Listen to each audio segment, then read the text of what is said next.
Hi, I'm Robert Rodriguez, and welcome to the 10-Minute Cooking School. Puerco pibil. That's right, the slow-roasted pork that Agent Sands craves and sometimes kills for. It is a slow-roasted pork. Nothing fancy, just happens to be my favorite. Did you order my pibil?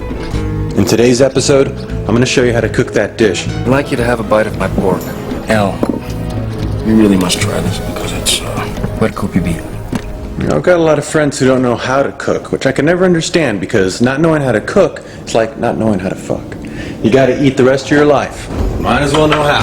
So I'm going to show you today is how to make a very simple dish, just complicated enough to impress your friends. Look at this. Banana leaves. Can't beat that. Now the thing about this dish is that there is a bit of preparation to it. Just a little bit more than your normal everyday couch potato would do. That's what makes it cool. Pibil is a dish from the Yucatan, and it uses anato, also known as achiote. These are a hard, earthy looking seed that gives the meat its color. The only gadget you'll have to get is a coffee grinder. Now, you might already have one for coffee, but don't use that one. Get another one so you don't mix your coffee with your spices. Save this only for spices. What we're going to be doing with this stuff is making achiote paste. That's what gives it the flavor and the color. Now, you can buy pre-made achiote paste, but it's weak. And so, as long as we're doing this all from scratch, let's just go all the way. You will need 5 tablespoons of anato seeds, 2 teaspoons of cumin seed, tablespoon of pepper, 8 allspice, half a teaspoon of cloves. I mean, check these out. These are sticks, you know. You got to grind them up in the grinder. Grind the spices. It's very important because anato seeds are hard as rocks, and if you don't pulverize these into a fine dust, it's going to be gritty, stuck in your teeth, and all. Not be very good.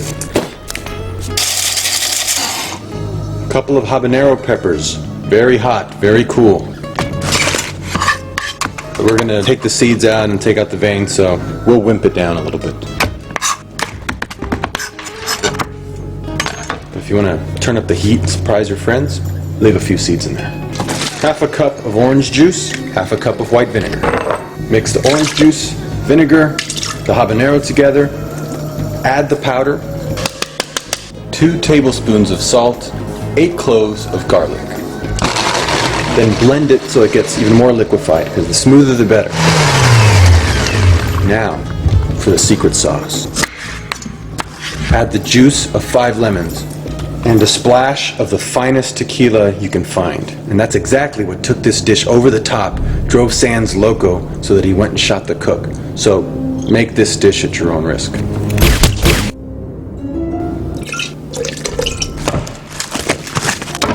$5 pounds of pork butt.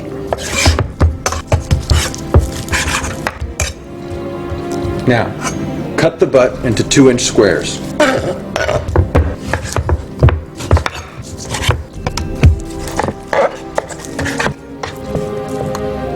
Set it in a large Ziploc bag. Pour this over the meat.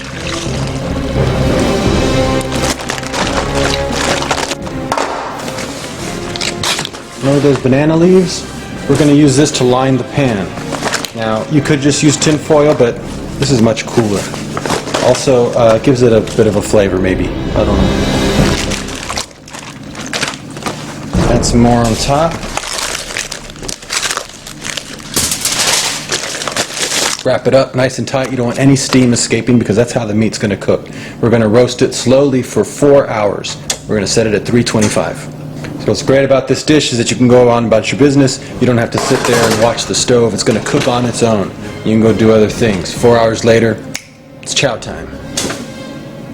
Okay, since we've got a few hours, let's take a minute just to talk about how to learn to cook if you don't know how. Now, pick 2 or 3 of your favorite dishes and learn how to cook them really well. And just practice those. Just practice your 3 favorite meals. What you can then do is just start making a menu. Your dream restaurant. What would your dream restaurant have? And I wrote out a menu that I keep right here in the kitchen. If someone were to come over to my house, they could look at the menu and ask me to make any one of those items. And those are my specialties of the house. And that's it. That's all you really need to know. You only need to know the ones that are really good. And learn to cook them well. Cook them over and over. Cook them once a week. Cook them once a week or every other week. Experiment. And you'll get better at it. And you've got to eat the rest of your life. So might as well eat well. Here it is. Puerco pibil, or cochinita pibil.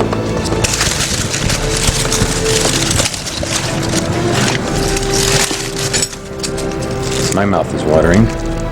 This is extremely tender. Serve this over a bed of white rice or Spanish rice.